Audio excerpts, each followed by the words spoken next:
ભરૂચમાં લાલ બજારથી દાંડિયા બજાર સુધીના ડામર કપચીના રીકાર્પેટિંગમાં રાજકારણ ગરમાયું છે। જો કે રોડ ઉપર ડામર કે ઓઇલ પાથર્યા વિના જ માલ પાથરવામાં આવતો હોવાનો વિવાદ સામે આવ્યો હતો। આજે લોકોએ ડામર પાથરો હજુ ફરવા પણ નથી દીધું। આ કુંડીનો બધો ભાગ છે ને એ લોકોએ ખોદી કાઢ્યો છે।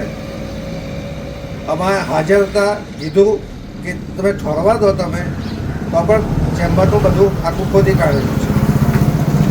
ભરૂચ લાલ બજારથી દાંડિયા બજાર સુધી નગરપાલિકાના વોર્ડ નંબર 11 સહિત અન્ય 3 વિસ્તારના માર્ગોના રીકાર્પેટિંગ માટે 1 કરોડ ઉપરાંતનું કામ કોન્ટ્રાક્ટરને અપાયું હોય, જેથી આ માર્ગનું કામ ગઈકાલે સંધ્યાકાળથી જ લાલ બજારથી કામગીરી શરૂ કરવામાં આવતા સમગ્ર માર્ગ ઉપર ડામર કે ઓઇલ જે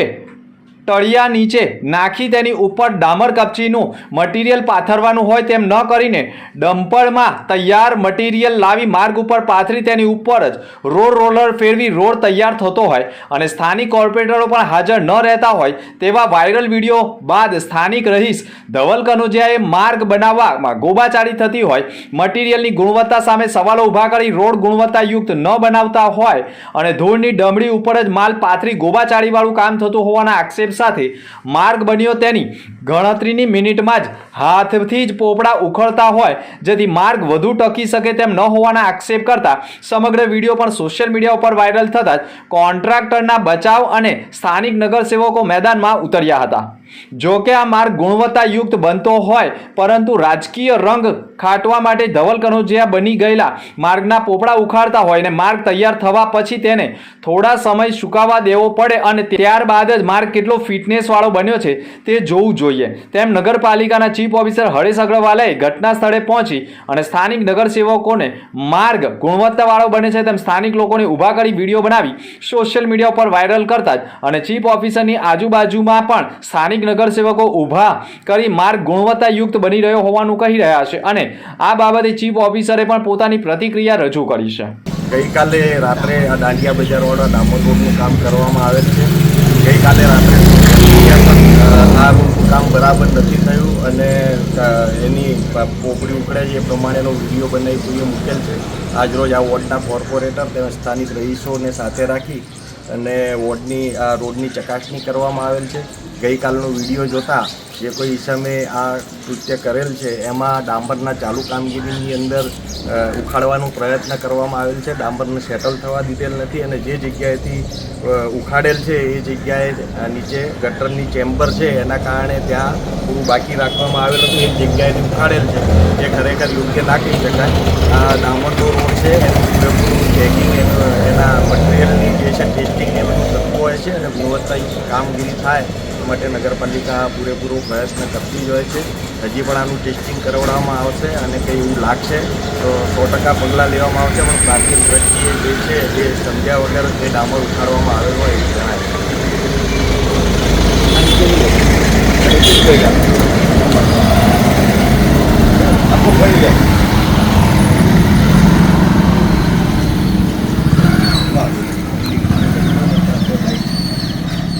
ભરૂચ નગરપાલિકા નગરસભ્યો સહિતના પદાધિકારીઓ ટર્મ પૂર્ણ થવાના જઈ રહી છે, જેને હવે 1 જ મહિનો બાકી અને પુનઃ નગરપાલિકાની ચૂંટણીમાં ઘણા નગરસેવકો ઉત્સુક પણ છે અને પુનઃ મતદારોને રીઝવવા માટે પોતાના વિસ્તારોમાં માર્ગોનું કામ ચાલુ કરાવી ફરી એકવાર મતદારોને રીઝવવા અને બની રહેલા માર્ગમાં ગોબાચારી થતી હોય તેવા સવાલો ઊભા થતા જૂના ભરૂચમાં નગરપાલિકાની ચૂંટણીનો માહોલ ધીમે ધીમે જામી રહ્યો હોય તેવું પણ લોકો માની રહ્યા છે। જૂના ભરૂચની અંદર વર્ષો પછી વોર્ડ નંબર 11માં રોડ બની રહ્યો છે। લાલ બજારથી લઈને દાંડિયા બજાર સુધીનો આ આખો રોડ બનવાનો છે। એની અંદર આપ જોઈ શકો છો કે હાલ અત્યારે ગણતરીના કલાકો પહેલાં, કલાકો પણ નહીં પણ મિનિટો થઈ છે એ પહેલાં આ રોડ બનેલો છે અને આપ જોઈ શકો છો કે આની અંદર કોઈ જાતનો ડામર વાપરવામાં આવ્યો નથી। આ એક જાતનું ઓઇલ છે, એ ઓઇલ નાખીને આખો રોડ બનાવવામાં આવ્યો છે અને આ રોડના તમે ભૂકા જોઈ શકો છો। નજીકના સમયમાં ઇલેક્શન આવી રહ્યું છે, ઇલેક્શનને ધ્યાનમાં રાખીને જૂના ભરૂચમાં રોડ તો બનાવવામાં આવી રહ્યા છે પણ એની ગુણવત્તા પર સવાલ છે। આખા જૂના ભરૂચની અંદર જે કામો થઈ રહ્યા છે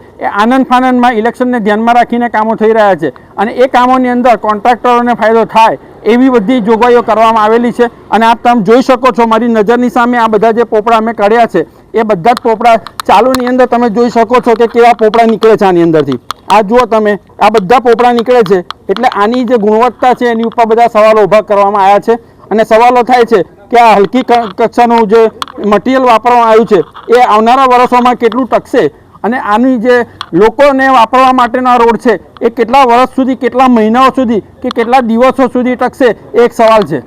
જો અત્યારે આ રોડની હાલત છે તો ચોમાસામાં આ રોડનું શું થશે?